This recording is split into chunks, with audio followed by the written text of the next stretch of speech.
Նա չի սիրում անճաշակությունը, ոչ մի բանում։ Չի ընդունում անորակությունն ու քննադատում է անկիրթ մարդկանց։ Երբեմն նա շատ սուր է արտահայտվում, քանի որ երբեմն լռելը ուղղակի անհնար է լինում։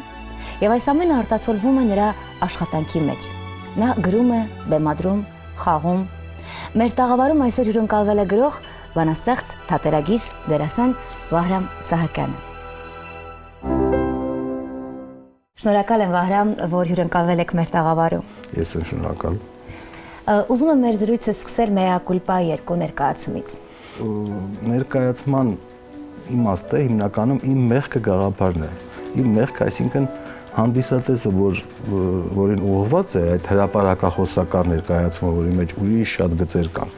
հիմնավորված է իմ մեղքը հասկացության վրա։ Ինչն է պատճառը, որ այսպես է, տարբեր տեսակի բացասական երևույթներ։ Ու եթե ամեն ինչ արվում է, որ հանդիսատեսը իր մեղքը, քանի որ էլի եմ ասում, ինքը հասարակական թեմաներ է, այսօրվա քաղաքացիական, իր մեղքը հասկացությունը ընկալի։ Եվ վերագրի յուրաքանչյուրին։ Այո, վերագրի։ Եվ դա ես չգիտեմ ինչի պատճառով, այսինքն գիտեմ, բայց դա շատ երկար խոսելու տեղի կտա, ինքը հանդիսատեսի մեծ մասը ծափահարում է եւ ավելի շատ ուրախանում, ավելի շատ վերաբերմունքը ցույց տալիս այն հատվածներում, որտեղ քննադատական վերաբերմունք է կամ ծաղրական վերաբերմունք է ուրիշ ասպարեզներ, լինի դա ուրիշ թշնամիներ, լինի դա ընդդիմություն, իշխանություն, որտեղ կան լինի եկեղեցականներ, լինեն ալիգարխներ, բոլորը մեղավոր են, բայց ինչ վերաբերում է այն, որ ինքը հստակ տեսնում է, որ հենց դա ինքն է, կենցաղում, ընտանիքում, խաբում է, ամենափոքր կյանքի հարաբերություններում անխղճություն է ցուցաբերում, անկրթություն է ցուցաբերում, որի պատճառով ինքն իրեն չի մեղադրում, ինքը էլի մեղադրում է, այդ մասը բաց է թողնվում։ Չգիտեմ, ես գուցե այսպես իմ կարծիքը մի քիչ սխալ լինի, բայց ես կարծում եմ, որ այդ վերաբերմունքը ես չեմ ստացել դահլիճից, որ այդ մասի վրա իրենք ինչ որ ես զգամ, որ իրենք ինչ որ բան են զգացել։ Ես կարծում ժամանակի ընթացքում դեռ ինչ-որ բաներ կփոխվեն։ Իհարկե, անդադ ներկայացումը փոխվում է։ Դեռ դա շատ նման չէ ոչ մի տեսակ, ոչ մի թատրոնում Երևանում համենայն դեպս չկա մի թատրոն, որը ունենա այդպիսի ներկայացում։ Այդտեղ բոլոր դերասանները, ինչու միայն դերասանները, տեխնիկական սպասարկող անձնակազմից սկսած բոլորը մասնակցել են այդ ներկայացմանը։ Մասնակցել ասելով, դա այնպես չի, որ դերասանը պարտավորված գալիս է փորձի, կամ իր գործը գալիս է, չէ, ինքը գալիս է, որ մի բան անի։ Ինքը օրինակ Լևոն Հարությունյանը, Սամսոն Ստեփանյանը, Հրանտ Թողատյանը, Արտուր Սահակյանի գլխավորությամբ, Արմեն Համբարձումյանի ավելի մեծ գլխավորությամբ, բոլորը ավելի շատ են վիճել գաղափարական իմաստի մասին, հատվածների մատուցման եղանակների տարբեր տեսակների մասին, քան ես մտածել եմ այդ գրելու ժամանակ, որովհետև դա ունեցել է մասնակցություն, բոլորի մասնակցությունն է։ Այսինքն երկրորդում նույնպես սցենարական իմաստով թիմային աշխատանք է կատարված։ Թիմային աշխատանք է, այս ոնց ասում են նախագիծը, ես բառը չեմ սիրում, այդ այնպեսին է, որ չի կա, ասենք պիեսները ինչպես ընդունված, ռեժիսորը դրամատուրգը գրեց, բերեց տվեց ռեժիսորին, ռեժիսորը կանչեց դերասաններին, չկանչեց, դերասանները այնտեղ էին արդեն իրենց թատրոնի մեջ, կանչեց, նրանք իրանց եկան, գլուխները կախ, ամեն օր փորձեցին, հելան անցավ սովորական, ոչ ոք ուշացում չտացեց, այդպես չի, այդտեղ չի գրվում, ասենք Գաբրիել Սնդուկյան Պեպո, կամ ոնց որ ասենք Վահրամ Սահակյան, Գաբրիել Սնդուկյանը Պեպոն գրել է, տարել է տվել է ռեժիսորին։ Եթե ես Պեպոն գրեի, ես դժվար տանեի ռեժիսորին, բայց հիմա ինքը տարել է։ Մեր այդպես չի գրվում Վահրամ Սահակյան Mea Culpa, գրվում է, որ տեքստերը Վահրամ Սահակյանի, գաղափարը Արմեն Համբարձումյանի, բեմադրությունը, իսկ բեմադրությունը դա մենակ դերասանի հետ աշխատանքը չի, դա մի ամբողջ գաղափարական, հոգևոր մի ամբողջ դժվար գործ է։ Դրա համար ես դրա մասին չեմ էլ ուզում շատ երկար խոսել Mea Culpa-ի, դա իմը չի այդքան։ Վահրամ, ներկայացման ընթացքում հաճախ հնչում են նուրբ հումորներ, որոնցից դահլիճը երբեմն պայթում է։ Սակայն եթե մի փոքր մտածենք, իրականում դա շատ ավելի խորը եւ ցավոտ խնդիրների թեմա է։ Ինչ ես կարծում, մենք հումորը ճիշտ չենք ընկալում։ Այս պարադոքսալ բան եմ նկատել։ Այսպես խոսք կա, որը շատ հետաքրքիր խոսք է։ Այսօր լավ զալ է։ Հետաքրքիր, այսօր լավ զալ չի։ Մենք ասում ենք, բայց հետաքրքիր, օրինակ ես նայել եմ Mea Culpa-ն ամսի 21-ին, հետո նայել եմ ամսի 22-ին։ Տեղեր կան, որ իսկապես բոլորն էլ ծափահարում են, վարենանում, կարող են եւ չծափահարել։ Այնպես որ դա նաեւ կախված է թե ոնց կշեշտվի, դերասանները ինչպես կխաղան, դա նոր ներկայացում է։ Նա անդադ պետք է փոխվի, դեռ 2 տարի նա պետք է փոխվի։ Մինչև հետո 30 տարի խաղացի։ Գիտեմ, որ շուտով հանդիսատեսի դատին ես ներկայացնելու մի հետաքրքիր աշխատանք, որը դու ես գրել, դու էլ ներկայացնելու ես։ Բայց ասում ես, որ դա մոնո ներկայացում չի, ապա ինչ է դա։ Գիտեք, ինձ հարցնում էին, ասում էին նոր գիրք կա, նոր ինչ-որ ներկայացում կա, կարող է նոր ֆիլմ լինի։ Ես որոշեցի այդ հարցերի բոլոր հարցերին, եթե պետք է հարցնեն էլի, պատասխան տամ, այո, կլինի։ Բոլորինը նույնը կլինի։ Ուրեմն դա կլինի մի ինչու պիտի ես գրեմ գիրք, եթե ես կարող եմ այդ գիրքը պատմել։ Իսկ ինչու պիտի ես միայն պատմեմ, եթե ես կարող եմ ցույց տալ։ Ինչի միայն ցույց տամ, եթե ես կարող եմ երաժշտությամբ ինչ-որ հատվածներ լռությամբ անցկացնել, ինչ-որ հատվածներ գեղանկարչությամբ։ Ես չեմ ասում, որ բռնենք ու կոպիտ ձևով արվեստը խառնենք իրար։ Բայց գիրք թող գրի այն մարդը, ով կարող է միայն գիրք գրել, կամ փորձում է, կամ սկսնակ է, կամ վարժ է,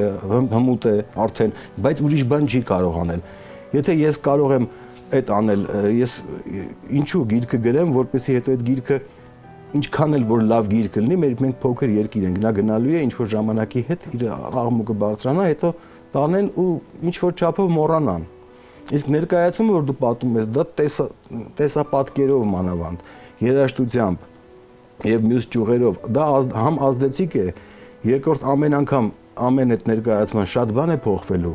Իմաստը, հիմքը մնում է նույնը, բայց արտահայտչամիջոցներն են փոխվում, անգամ ընդհանուր մթնոլորտն է փոխվում, ինչ որ իրադարձություններ են կատարվում, որ կապում ես հենց այդ օրվա իրադարձության հետ ինչ որ բան եւ մի քիչ ավելի դաստիարակչական բնույթի է, սա ես որից վախենում եմ, որտեղ արվեստում նման բան անդուլադրելի եմ համարում, դա ստենդափ չի լինելու, ես չեմ սիրում ստենդափ, ինձ ասում են դու չես կարող ստենդափ խաղալ, ճիշտ են ասում են դու հանդիսատեսին չես սիրում։ Այդ էլ են ճիշտ ասում։ Այդ էլ են ճիշտ ասում։ Կարող է, չգիտեմ, ես չեմ կարող այդ, ես չեմ կարող իրենց հետ խոսել, այտենց անցկացնել երեկոն, դա պետք չի, ես դա թատրոն չեմ համարում։ Ահա։ Ես դա համարում գրդոն։ Ես այդ ժամանակ ես ունեմ պերսոնաժներ ոչ կենթանի, քանդակներ, որոնց հետ ես կարող եմ զրուցել, եւ այդ զրույցը շատ հետաքրքիր ձևերով հիմա արդեն կազմակերպվում է, որ ընթացքում շատ բաներ։ Իրենք դուք երկխոսության մեջ եք մտնելու։ Երկխոսությունն էլ, բազմախոսությունն էլ, որովհետեւ ոնց ասեմ, հիմա ասենք սա է, դու ինչ ես մի րոպե դու հա ախտ, էս մոտավորապես ասեցի, ես հիմա այսինքն շատ չեմ կարող։ Հետո եթե դու դա չես հասկանում, ես կարող եմ քեզ ցույց տալ։ Ու թե դրոպեին էկրանը որտեղից կբացվի, ես չեմ ուզում էկրան կախած լինի ինձ։ Մենք պետք է դա ամեն ինչը կազմակերպենք։ Ֆիլմը արդեն կեսը նկարվել է, այդ ֆիլմի հատվածն է ցուցադրվի։ Ինքը այդ քանդակները, որոնք հիմնականում բացասական կերպարներ են, որոնք կարիք ունեն նոր բան լսելու, որտեղ իրենք դարերով մնացել են նույն բթության մեջ։ Դրանք պետք է հանկարծակիի գան ու սթափվեն։ Հանկարծակիի գան, թե ես դա ոնց կարող եմ անել, ինչ ձևով, արդեն ես այնտեղ գետին եմ պարկում, կախվում եմ, երաժշտությամբ եմ ներազդում, հոգեբանական ատակա եմ անում, ինչ ասես անում եմ բոլոր միջոցներով, որ տեսնեմ վերջում այս մարդը կշարժվի տեղից, այդ Բենյամինը կամ չգիտեմ ինչ անունք ունենա ինքը, այսպես։ Այդպես է, մի պիես էլ կա զուտ նվիրված դերասանական արվեստին, հմտություններին, անտաղանդություններին, բոլոր ինչ որ մենք գիտենք մեր օրերում, միջակություններին եւ ընդհանուր մոտեցումը, դա շատ կարծում եմ սկզբում մենք Ավո Խալաթյանի հետ ինքը դերասանը գիտեք, մտածում ենք որ գուցե հնարավոր է որ մարդկանց հանդիսատեսին չհետաքրքրի դերասանակը, պարզվեց որ չէ, եթե ինչպես որ պիեսում է, այնպես բաներ կան որ դու խոհանոցը նկարագրելիս եւ դերասանի արտահայտած ամեն խոսքը բացատրելիս թե ինչու է ինքը ինչ է մտածում երբ մի խոսքը ասում է, ինչպես Շեքսպիրի դրական կամ բացասական պերսոնաժներին պետք է մարմնավորել, հիմա այդ բառը մոդա է ընկել, մարմնավորում են, բոլորը կերտում են, ինչ որ բաներ են անում։ Եվ արդյոք օրինակ այնտեղ այսպես մի հատված կա, այլ որ դուք ասում եք բացասական կերպարներ, որոնք Շեքսպիրի, ասենք Ռիչարդ III, Իագո, Պոլոնիոսը, այնտեղ Կլավդիոս բան, բոլորը կարծում են, որ դա շատ բարդ է խաղալ։ Դա բարդ է խաղալ, իսկ ասենք վերցնենք մի տեղական հայկական խանութ բան, որը բացել է մի հատ բուտկա, որը ասում ես միսը փտած է։ 3-4 օրվա միսը սառնարանորը չի դրել։ Ինքը միանգամից որ հարցում ես, «Էս ինչ միսը, էս քանի օրվա է»։ Երեխիս արև, այսօր ենք մորթել։ Հիմա այդ արտահայտությունը ես փորձեմ որպես դերասան ասել, ինչն է, օրինակ հիմա ինքը մտածեց, որ հիմա մի հատ այնց սուտ ասի, որ մեծ սխեմա կա տեղ աշխատող։ Ես հասկանում եմ։ Որովհետև Շեքսպիրի մոտ պարզ է, ավելի պարզ է ու հանճարեղության մեջ է պարզ, որովհետև Իագոն ասում է, «Էս սա կանեմ», հետո սա կլինի, եթե նա լսեց ուրեմն սենց։ Իսկ դա անհասկանալի է, ինչի ենք նա դա ասում։ Դա պատրաստած էր, դա մեջից էր, դա ներքին փչացածությունից էր։ Ու դուրս է գալիս, որ բոլոր բաները դերասան դա պիտի աշխատացնի։ Դժվար բան է սպասվում քեզ, այդ ամեն ինչը գրչի։ Այդ ավոյին է սպասվում, այդ իմը չէ։ Նաև պետք է դա ճիշտ գրել։ Դա մեծ մասը արված է, դա արդեն սպասում է ավոյին եւ այդտեղ ռեժիսորական աշխատանք։ Ես կարծում եմ արվեստների մեջ, ու դու էլ ես երևի այդպես կարծում, ամենաբարդ արվեստը դա ոչ գրողն է, ոչ բեմադրիչը, դա դերասանի արվեստն է։ Նա շատ համարձակ արվեստ է եւ այդ մտածողությունը, եթե նա մտածելու ունակություն չունի, նա իրավունք չունի բեմ դուրս գա մանավանդ էկրան, որովհետեւ ամեն ցանկացած խոսքը, որ դու անում ես, հիմա ես դրա մեջ եմ, դրա համար ավելի հստակ եմ ասում։ Դու մտածված է, եթե մարդ տունը նստած, ասում ես գնամ մի հատ այնտեղ շուր բերեմ, ճանապարհին մի հատ սուրճը դնեմ, ստից բան, ասենք կենցաղային բան, բայց դու ինքդ այդ ժամանակ մի հատ քեզ նայում ես, ինչ ես անում, ուրեմն sense ասեմ, դու կարող ես վաղ հեռախոսով խոսում ես, բայց եթե դու դերի մեջ հեռախոսով խոսում ես, մտքովդ անցնում որ դու գնաս ջուրը բերես, դու պիտի դա անես, հիմա հասկանաս ու գնաս խաղաս։ Եթե դու չես անում, չես հասկանում, դրա համար դերասան չկա։ Եվ այդ ամեն ինչը շատ լավ հասկանալով հանդերձ դու այնուամենայնիվ համարձակությունը քեզ թույլ ես տալիս բարձրանալ բեմ։ Ես թույլ եմ տալիս, բայց այսպեսի մի բան կա, Հիմա մարդիկ կարող ես հաղորդում ունեն, որ ես բեմ չբարձրանամ, ինչ եղած լինի, որովհետև ես տեսնեմ, որ ես այսպես խոսեցի, բայց հիմա տեսնեմ, որ ես դեռ պատրաստ չեմ, ես տարիների ընթացքում շատ բեմ դուրս չեմ եկել, հիմա ես կարող եմ ինչ-որ բան հայերեն լավ խոսքա, դախացել եմ, շատ են դախ, ասենք ինչ-որ բան չստացվեց, կամ կարող է ինքը հետաձգվի, կարող ավելի շուտ լինի, բայց Mea culpa-ի քո չափաբաժինը դու կընդունես, այսինքն ես կամա չեմ Ընդեղ էլ է ասվում, եթե ասենք դերասանը դուրս է գալիս բեմ անշնորհք է, դա տեսնում եմ լավագույն դեպքում 750 մարդ թողնի 1000 մարդ։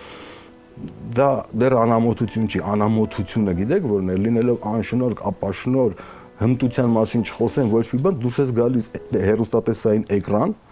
որտեղ քեզ կարող է տեսնել նվազագույնը 100,000 մարդ։ Ես դրա մասին հիմա չեմ կարող ոչ վատ բան ասել, ոչ լավ բան ասել, էլի։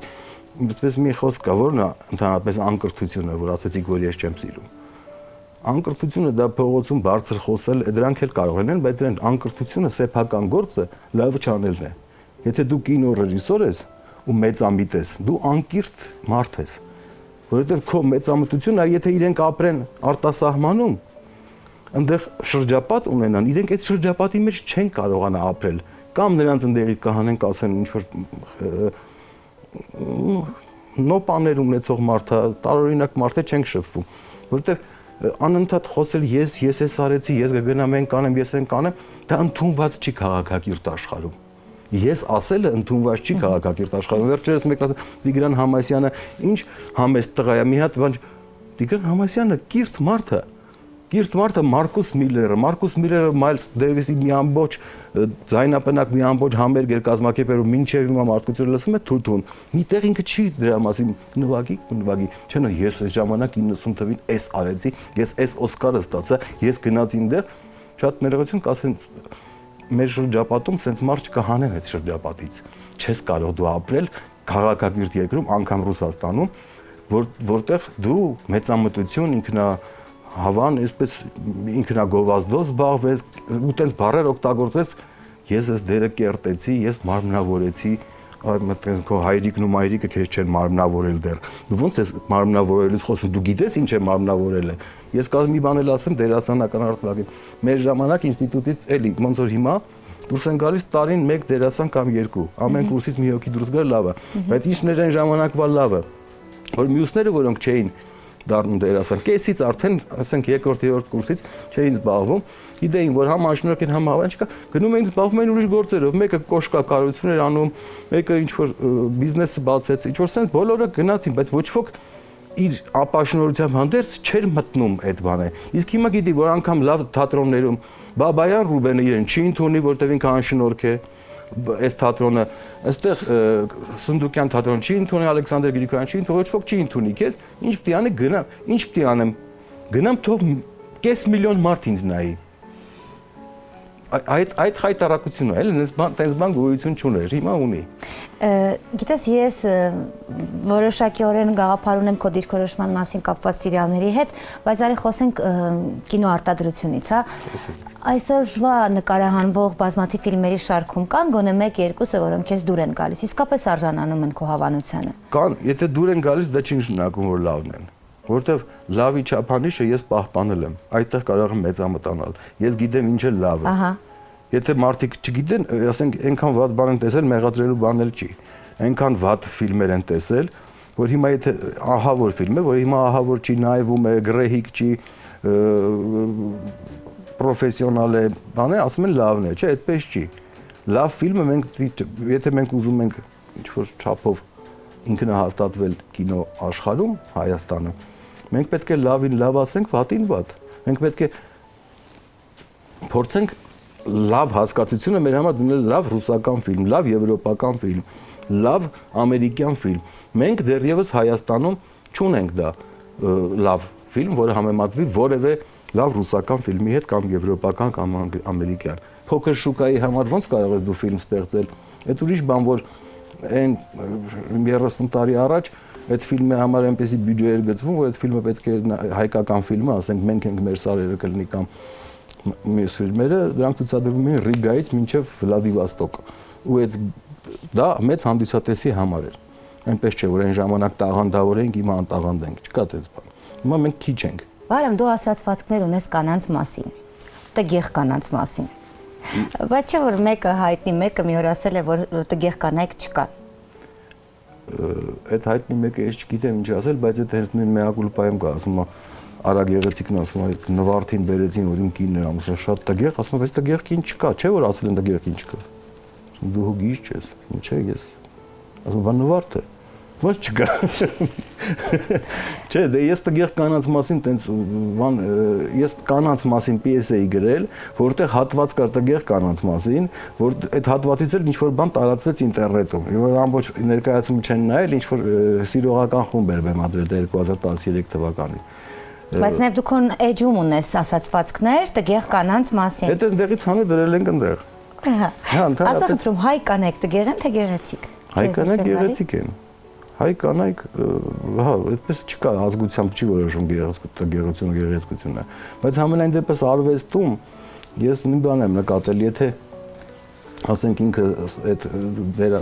երաժիշտ է, երգչուհի է, դերասանուհի է կամ բան է, եթե ինքը չի փայլում գեղեցկությամբ ու երևում է տգեղ, նշանակում է ուրեմն նրա մոտ տաղանդի չափն է շատ քիչ, որովհետև լավ, ասենք, եթե նա գրող է, եթե բանաստեղծուհի է ու իր գործերը կարդալուց դու իր տեսքից, ինչպես ասում են, զազրում ես, գարշում ես, ուրեմն վատ բանաստեղծուհի է, դրա համար էլ տգեղությունը երևում է, որովհետև լավ բանաստեղծուհի, եթե չլիներ գրեհիկ, ինքը կնայվեր սովորական ոչ ուշադրություն դարձներ տգեղը, թե գեղեցիկ, գեղեցիկ է թե տգեղ։ Ինչպես որ ես ընդհանրապես կարծրատիպներին դեմ եմ։ Քո գրիչը բաց չի թողել նաև տղամարդկանց։ Առաջին հերթին ուզում ես վերացնել նրանց մեծ փորերը։ Հա, այդ փորերը ես իմ վրայից եմ ուզում վերացնեմ։ Այ դա է ուզում ասել։ Հա, դե չէ, գիտեք, ինչպես դրա հետ կապված փորով սկսվում է, բայց հիմնական իմաստը փորը չի, փորը դա սիմվոլ է։ Գոյություն ունի, մանավանդ սա վերաբերում է դերասաններին, էլի արվեստագետներին, որ դու ի վերջո պետք է հասկանաս դերասան ջան, որ մարդիկ քեզ նայում են, երիտասարդությունը քեզ նայում է, դու ինչ որտեղ օրինակ ես ծառայում նրանց։ Ու եթե հիմա դու այդպես ցեխոտ շորերով, շատ ներողություն չասեմ էլի, այդ հակահիգիենիկ վիճակները, մազերը բան այսպեսի բանով անընդհատ մարդկանց աչքի առաջ ֆրֆռում ես ու մանավանդ որ այդ փորը որ աճել է քեզ խանգարում է, դու պետք է մտածես Դու պետք է մտածես, արդյոք այս փորը ինձ բեմում պետք է։ Կյանքում դեռ մի բան, որովհետև իսկ արդյոք այս սրանով ես ավելի լավ կխաղամ։ Կարող է դիպմամբ Դենիրոյի մակարդակին եմ ասել, հիմա մի հատ չաղանամնի արեմ։ Չէ, ես այդ փորի մասին կոնկրետ ինչու ասեցի, որովհետև 2 տարի առաջ ես շատ բանը բարձրացավ, ես դերասան չէ, ասենք բեմ դուրս չէի գալիս, ոչ մի բան, ես տանը նստած էի իմ համար, բայց ես թույլ չտվեցի, որ դա կես տարուց ավել լինի։ Որովհետև դա ինձ խանգարում էր, ինձ կյանքում խանգարում էր, ես մարդու երես չէի ուզում տեսնել, ես ինձ վատ էի զգում։ Դրա համար ես մտածում եմ, ես ունեմ գործընկերներ, որոնք գիրացել են։ Էդ էլ ոչինչ, բայց երբ որ դու դառնում ես անճոռնի, դու ոչ ասենք, ես գիտես, Խորեն Աբրահամյանը հաղթանդամ մարդ էր, ու մենակ տաղանդը չի, որ իրեն որ թույլ էր տալիս, որ ինքը այդպես նայվի, ոնց որ ասում են հայերենում։ Չէ, բայց եթե ինքը թողեր իրեն լրիվ բարձի թողի, ինքն էլ չէր նայ, չէր կարող, այդ թեկուզ տասնապատիկ Խորեն Աբրահամյանն էր, չէր կարող, իսկ դուք մանավանդ բոլորն հասկանան, որ լինեք երաժիշտ, լինեք բան, դուք բոլորդ արվեստում հիմնականում միջակությունից մի քիչ բարձր լինենք, որովհետև դա շատ բարդ բան է լինել Մեհեր Մկրտչյան, լինել Խորեն Աբրահամյան։ Այդ երկուսն են ես որ հաշվում եմ մեծ դերասաններ, ուրիշ մեծ դերասան ես չեմ տեսել իմ կյանքում։ Կներեք։ Չեմ տեսել ուղղակի Հայաստանում էլ։ Վարամ, քո մի փոքր գիրացմանը չէր նպաստում արդյոք քո խոհարարական տաղանդը։ Չէ, իմ խոհարարական տաղանդը մասնագիտությունը ավելի շատ ես դա կապ չունի, որովհետև խոհարարական տաղանդը կարող է չարաշահելուց մարդը գիրանա, բայց խոհարարական տաղանդի շնորհիվ էլ նիհարի, որովհետև ասենք մսային ուտելիքներ շատ սարքելուց առանց ընդհանրապես որևէ յուղային բանի, մարդը կարող է շատ հանգիստ մի քանի շաբաթում կորցնել 10 կիլոգրամ քաշ։ Մենակ մսային, հավկիթային, բայց եթե դրան խառնում ես, ասենք, բանջարեղենի բան, որ իրար հետ չեն զրուցում, ասենք, եւ խառնում ես ամեն տեսակ մրգեղեն, դրանք են թշնամիները։ Հացներ սխալ հաց ես ուտում։ Մի խոսքով չես հետևում, իհարկե վատ կլինի։ Իսկ հաճույք ստանում ես պատրաստելուց։ Հա, իհարկե, ես շատ եմ պատրաստում, հաց եմ թխում, վարսակի ալյուրով եւ այլ ալյուրներ եմ խառնում, հետո մսային շատ նոր բաներ եմ հնարում, արևելյան խոհանոց լավ գիտեմ։ Ես կարծում եմ այսպեսի մի բան, եթե մարդը ինչ որ տարբեր բաներ է ուտում, չեմ ասում անընդհատ, մտածողությունը փոխվում է իր։ Եթե մարդը ամեն օր նույն բանը ուտի, անընդհատ նույն ոնց որ պատկերացեք նոր տարվա սեղանին մենք ինչ են ուտում։ Ասենք, այդ խոզը բանը, բաստուրման, այս քյուֆթա, կյաբաբ, գաստուրմա խորոված քյուֆթա, դու դառնում ես այդ մսեղենից արդեն։ Քո մտածողությունը քեզ թույլ չի տալիս այս դարում որ գոյություն ունի հսկա ինֆորմացիա, որ դու ամեն ինչ կարող ես իմանալ, խոհարարական լինի, այս լինի եւ շատ ավելի էժան քան քո քյաբաբը, չնայած քյաբաբն էլ լավ բան է, բայց դու եթե ամեն օր նույն բանը ասում, դու դառնում ես միօրինակ մարդ։ Վարամ, նախորդ տարի դու կրկին ամուսնացար։ Այո։ Երկրորդ անգամ ամուսնանալը դժվար էր, որոշում կայացնելը դժվար էր։ Դուք մենք իրար վաղուց ենք ճանաչում, շատ վաղուց, 2014 թվականի սկզբից ճանաչում էինք, ու այդպես մենք որոշեցինք իրար հետ լինել, որովհետև շատ հարազատ մարդ դուրս եկավ ինքը։ Բայց միանգամից հասկացար, որ Զենֆիրան հենց նա է։ Չէ, միանգամից չէ, շփում եղավ էլի, ասենք 2 տարի մենք շփվել ենք, այդպես որ այդպես հիմա լավ է։ Փառք Աստծո։ Շնորհակալություն։ Մի անգամ մի միտք ես արտահայտել, որ երեխաներին պետք է ոչ թե մենք զբաղվենք, մենք կրթենք, այլ իրենք պետք է կրթվեն։ Այսինքն ինչպես ես դա պատկերացնում։ Ես այդ միտքը արտահայտել եմ իմ ներկայացումից։ Ես մեկ-մեկ սոցիալական ցանցերում կամ իմ բլոգում դնում եմ բաներ, փորձնական կարճատվածներ, որ տեսնեմ ինչպես են մարդիկ վերաբերում դրան, ինչպես են մոտենում այդ իմ ներկայացումից։ Ոչ Ավո Խալաթյանի, ոչ Մեա Կուլպայի, ոչ բան, ասենք որ պիտի ես խաղամ այդ կինոթատրոնը։ Այստեղ մի բան կա, երեխային ես դեռ ասում եմ պետք է դաստիարակեք Հովհաննես Թումանյանի խոսքերով, ապրեք երեխեք, բայց մեզպես չապրեք, իսկ ինչ է դա նշանակում, դա չի նշանակում մեզպես վատ չապրեք, մեզպես լավ չապրեք, դա նշանակում որ ապրեք յուրովի, դուք սեփական կյանքով ապրեք, դա շատ բաներ ունի, ճյուղեր ունի իմ ասածը, առաջինը որ մարդիկ մեծ իմաստությամբ ուզում են որ երեխեն իրենց նմանվի, իբր դու ով ես, որ երեխան էլ քեզ նմանվի, էլի, ու անընդհատ ասենք իրեն կարող են ասել ես այս տարիքում էս էի արել, ես արդեն էս էի արել, սովետի վաղ տենց այդ երեխան ծնվել է 90-ից այն կողմ, ինչու՞ պիտի իմանա սովետի ժամանակ ոնց էր։ Չէր կարող լավ լինել սովետի ժամանակ, որովհետև դա սովետի ժամանակն էր։ Ու դու իրավունք չունես կհարցնի պատմի։ Դու իրավունք չես ասես, ես այդ ժամանակ տենց էի, երբ ես ամուսնանում, տուն ունես մնացել, հասկանում եք, դրանք շատ կոպիտ խոսքեր են, դա ոչ այսօրվա տարածված անհանդուրժողականություն չի։ Դա դաստիարակության մեջ այնպեսի բան է, որ երեխային այդպես բառերով դու կարող ես ջարդես, վախեցնես, ծեծես, բայց ինչպես կարելի է երեխան վախեցած որ մեծացավ, դա հայերենում չգիտեմ այդ բառը կա թե չէ, նեղված երեխա, նեղված սերունդ կարող է մեծանալ, ինքը դու իրան չես թողել ոչ միտեղ գնա ասում ես զանգի, ասում ես էս արա, ասում ես այն արա, դու պիտի սենց հանես, ես քո ժամանակ տենց եղել, տենց էր սովետի վաղ, էս էր դու չես թողում, բայց ինչի չես ամուսնանում, ես քո ժամանակ ամուսնացել էի, մաման այս ժամանակ ամուսնացել էր, դու ինչի չես տանը մնացած դախ, բան, սենց բաներ, առողջ չի կարող լինել այդ երեխան, առողջ սերունդ չեք տա դուք։ Համաձայն եմ քեզ, բայց ո՞րն է ելքը։ Ամենաթողությունն էլ մի բան չի։ Ամենաթողություն չասեցի, մենք դրա համար ես չեմ զարմանում, մենք շատ ծայրահեղությունների ժողովուրդ ենք։ Եթե ասեցիր սենց, ուրեմն ամենաթողություն չկա։ Դու վստահություն ձեռք բեր քո երեխայի առջև դու ինքդ լինելով մեծ, որ նա նույն ձևի վստահաբար մտենա քեզ։ Ու երկրորդը երեխային պահել, բամբակի մեջ վախենալ մինչև 100 տարեկանը չի կարելի, որովհետև ես նկատել եմ, որ եվրոպացի երեխան ավելի շուտ է մեծանում, քան հայ երեխան, ու ես դա հասկացել եմ ինչից է։ Դա նրանից է, որ եվրոպացին հիմնականում լինի միլիոնատեր, թե լինի սովորական ապրող մարդ, իր 18 տարեկան լրացավ, ասում է գնա մտի կյանք, ինչ ուզում ես արես, քեզ կոպեկ չեմ տալու, հիմնականում չեմ ասում, որ գնա մեքենա քշի, տաքսի քշի, գնա խոհարարություն արա, տուն վարձի, ապրի, որ իմանաս կյանքն ինչ է։ Ես այսօր կամ վաղը չկամ, ինչի պիտի ես քեզ մինչև 35 տարեկան փող տամ, կամ 45 տարեկան ասեմ բարեկ մի հատ չայ խմես, մի հատ Mercedes առնեմ գնաս խփես ծառին ջահել գնաս, չի կարելի երեխային, նա պետքա, ես նկատել եմ, որ զանգում են, ասենք երիտասարդներից շատ եմ շփվում, ասում ես ինչ գիրքը բերեք, այս ինչ բանը բերեք, պիտի գա, ասում ես ինչ տեղն է տունը, այդ որտեղ է, ոնց կարամ գա։ Ես կյանքում հարց չեմ տվել։ Ինձ բերե դրել են Rue de Rivoli-ի վրա մենակ թողել են այնտեղ, ես եկել եմ այնտեղ, ես ոչ հայից, ոչ ֆրանսիացուց չեմ հարցրել մետրոյի գիծը ոնց է գնում, քաղաքի հատակագիծն ինչպես է, կամ թեկուզ Երևանում, ես 15 տարեկանում նստի, գնա, գտի, ամեն ինչ չի կարելի հարցնել։ Ես էլ կարող եմ էլի ասել, դա դրանից է գալիս, որտեղ տանը փոքր ժամանակից ինչ հարցրելը պատասխանել, չեն ասել գնա իմացի։ Թող դպրոցում սովորացնեն դա, դպրոցում էլ ոչինչ չեն սովորացնում։ Մաթեմատիկայի փոխարեն կրթություն սովորացրեք։ Մաթեմատիկան ամեն երեխայի պետք չի, 15000 երեխայից մեկին է պետք։ Ճիշտ եմ ասում։ Մի առիթով ասել ես նաև, որ ուզում ես արվեստի կենտրոն բացել։ Երազանք ուժի մեջ։ Չեմ ասում, ինձ թվում է, ես ինչ որ տենց հարց են տվել, ասել եմ չգիտեմ։ Արվեստի կենտրոն ես չեմ ուզում, ինձ տենց բանի ժամանակ չունեմ ես։ Ժամանակը շատ արագ է գնում։ Հիմա ես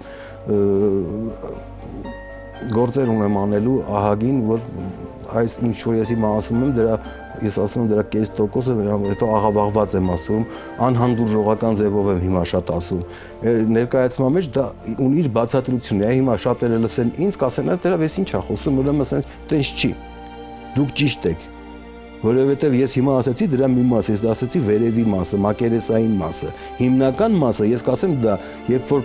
կլինի երկխոսություն, երբ որ կհայտնվի երրորդ պերսոնաժը։ Այդ դրա համար եմ ասում, գիրքը, անգամ գիրքը, որ դու պետք է բացում ես, դու պետք է քո ուզածին հասնելու համար գիրքը սկզբից մինչև վերջ կարդաս, ինչ որ բաներ կարդաս։ Իսկ ստեղ ներկայացման ժամանակ դու կարող ես 12-13 րոպեի ընթացքում այդ ամբողջ հատվածի մեջից ինչ հարց դու ինքդ ունեիր, որ ասես, հա բայց ո՞նց կլինի տենց որ դու տենց բան ես ասում, այդ ո՞նց կլինի տես պատասխանն էլ կա այդ 12 րոպեի մեջ։